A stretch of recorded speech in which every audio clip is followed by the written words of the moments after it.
Welcome back to channel student. तो आज आप लोगों का लास्ट सोशल साइंस का एग्ज़ाम हो गया है। इससे पहले हिंदी, इंग्लिश, मैथ, साइंस ये चारों कंप्लीट हो गया और वो चारों का आंसर की हम अपलोड कर चुके हैं, सॉल्यूशन अपलोड कर चुके हैं। तो सॉल्यूशन को आप लोग देख लीजिएगा। अभी सोशल साइंस को मिला लेते हैं, देख लेते हैं आप लोगों का कितना सही आया है। ठीक है, और बाकी इस पर एक इंपॉर्टेंट नोटिस दे देते हैं कि अब एग्ज़ाम आप लोगों का ख़त्म हुआ है तो नेक्स्ट सेशन जो है 10th में आप लोग जा रहे हैं, तो 10th का अब इंपॉर्टेंट वीडियो आप लोगों को मिलेगा। 10th का सारा सिलेबस कंप्लीट जो भी पढ़ना है वो सब पढ़ाया जाएगा। तो इसीलिए चैनल को सब्सक्राइब कर लीजिएगा अगर अब तक सब्सक्राइब नहीं किया है तो, और इस वीडियो को फटाफट अपने दोस्तों के पास भी शेयर कर दीजिए ताकि उन लोग भी इसको देख लें और मिला लें। चलिए, और साथ ही देख करके आप लोग कमेंट करके बताइए कि आप लोग का 40 में से कितना सही हो रहा है। ठीक है, तो कमेंट कीजिएगा। चलिए देखते हैं सबसे पहले क्या क्या है। फर्स्ट क्वेश्चन में पूछा था सन 1774 में बुर्बो राजवंश का लुई 16वां किस देश की गद्दी पर आसीन हुआ? तो इसका सही आंसर है आपका फ्रांस। ठीक है, तो फर्स्ट का थर्ड सही हो जाएगा। उसके बाद सेकंड नंबर क्वेश्चन है कि जॉन लॉक ने राजा के दैवी और निरंकुश अधिकारों के सिद्धांत का खंडन अपनी किन पुस्तकों में किया है? तो इसका सही आंसर हो जाएगा फर्स्ट, द ट्रीटाइजेस ऑफ गवर्नमेंट। उसके बाद थर्ड नंबर क्वेश्चन है आपका कि फ्रांस की मुद्रा को किस नाम से जाना जाता था जिसे 1794 में समाप्त कर दिया गया था? तो एकदम सबसे इजी क्वेश्चन है, लिब्रे। फ्रांस की मुद्रा को लिब्रे कहा जाता था। थर्ड का फोर्थ ऑप्शन सही हो जाएगा। उसके बाद फोर्थ नंबर क्वेश्चन है कि यूरोप में निम्न में से कौन सा समूह वंश आधारित शासकों को अनियंत्रित सत्ता का विरोधी था? तो फोर्थ का सबसे सही हो जाएगा सेकेंड ऑप्शन आपका उदारवादी। ठीक है, फिफ्थ नंबर क्वेश्चन देखिए। फिफ्थ में पूछा गया था कि रूस में निम्न में से किस प्रकार की मांग को लेनिन की अप्रैल थीसिस के नाम से जाना जाता है? तो इसका सही आंसर हो जाएगा आपका इनमें से सभी। ठीक है, तो फोर्थ ऑप्शन आपका इसमें सही है। उसके बाद आगे नेक्स्ट देखिए। नेक्स्ट में आपसे पूछा गया था 6 नंबर में, यूरोप की निम्न में से किसका विश्वास था कि पूंजीपतियों के साथ होने वाला संघर्ष में जीत अंततः मजदूरों की होगी? तो यह जो विश्वास था वो कार्ल मार्क्स का था। तो फोर्थ ऑप्शन सही हो जाएगा। उसका 7 नंबर क्वेश्चन है कि निम्न में से कौन सा देश प्रथम विश्व युद्ध के दौरान मित्र शक्तियों के खेमे में शामिल नहीं था? तो मित्र राष्ट्र में जो शामिल नहीं था वो आपका जर्मनी है। तो फर्स्ट ऑप्शन सही होगा 7 का।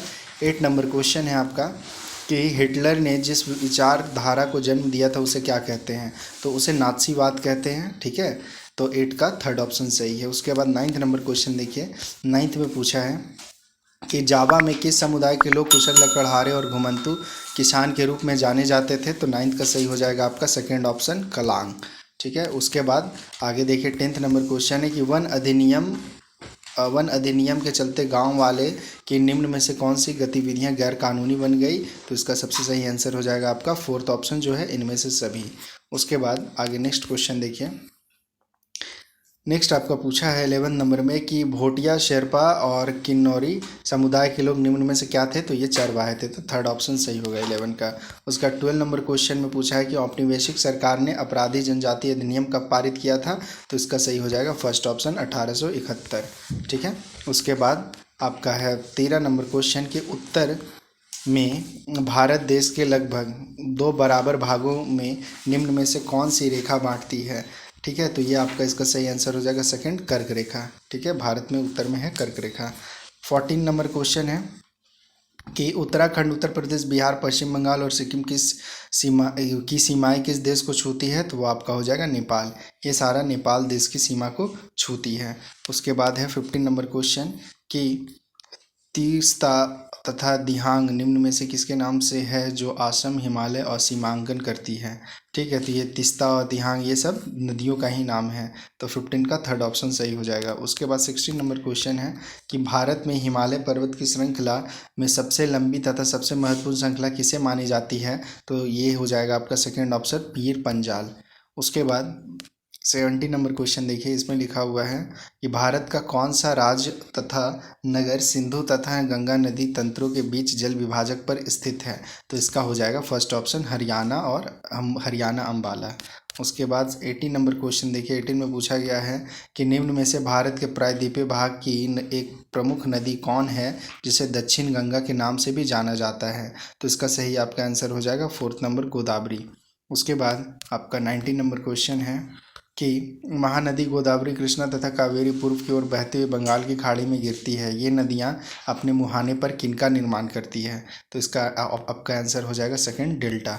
उसके बाद 20 नंबर क्वेश्चन है कि वन किस प्रकार का संसाधन है। तो वन जो है आपका एक नवीकरणीय संसाधन है, ठीक है, क्योंकि अजैव तो हो ही नहीं सकता है, जैव रहता तो हो सकता था, तो ये नवीकरणीय संसाधन है।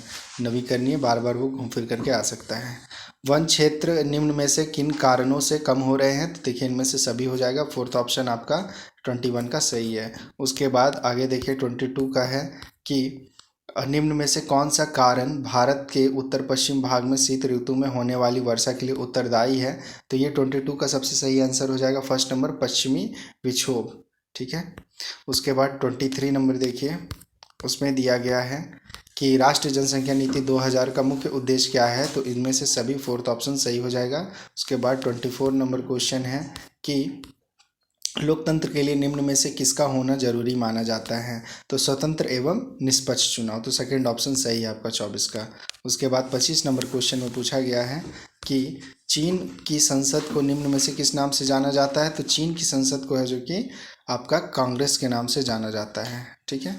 उसके बाद आपका 26 नंबर क्वेश्चन में पूछा है कि दक्षिण अफ्रीका की गोरों की सरकार ने नेल्सन मंडेला पर किस प्रकार का मुकदमा चलाया था। तो इसका सही आंसर हो जाएगा आपका 26 नंबर का फर्स्ट ऑप्शन, देशद्रोह, ठीक है, देशद्रोह का चलाया था।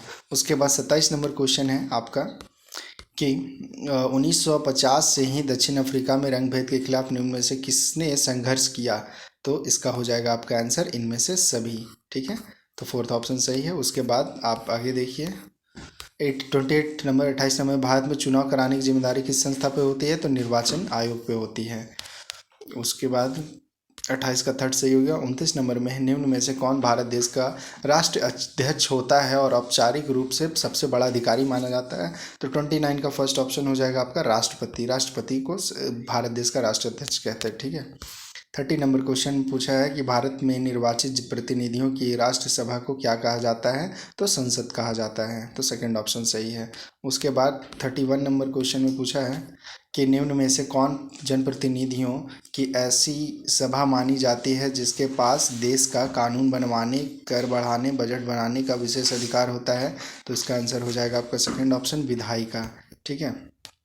उसके बाद 32 नंबर क्वेश्चन है कि लोकतंत्र में प्रत्येक नागरिकों को निम्न में से कौन सा अधिकार प्राप्त है। तो देखिए ये सभी, इनमें से सभी अधिकार प्राप्त है। 32 का फोर्थ नंबर सही होगा। तो 33 का क्वेश्चन में देखिए दिया गया कि वोट देने का अधिकार किस प्रकार का अधिकार है। तो ये जो है आपका एक राजनीतिक अधिकार है, वोट देने का अधिकार। 33 का 3 ऑप्शन सही हो जाएगा।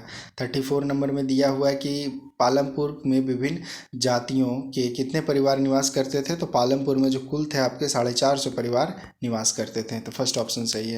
उसके बाद 35 में निम्न में से उत्पादन के लिए किन चीज़ों का होना जरूरी है। तो इनमें से सभी, ये आपका सही हो जाएगा क्योंकि भूमि, श्रम और भौतिक मानवीय पूंजी चाहिए उत्पादन के लिए।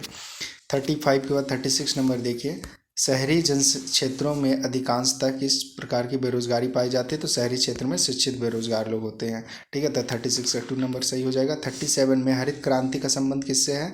तो हरित क्रांति का जो संबंध है आपका वो है कृषि उत्पादन से, तो फर्स्ट ऑप्शन सही होगा। उसके बाद 38 नंबर 37 हो गया। उसके बाद 38 नंबर में पूछा गया है कि भारत में निर्धनता का प्रमुख कारण क्या है। तो इसमें इनमें से सभी हो जाएगा, भूमिहीनता, बेरोजगारी और अशिक्षा।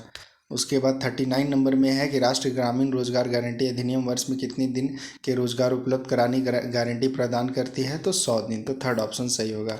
और आज का सबसे आखिरी सवाल जो 40 नंबर में है, ये पूछा गया था कि बफर स्टॉक योजना का मुख्य उद्देश्य क्या है।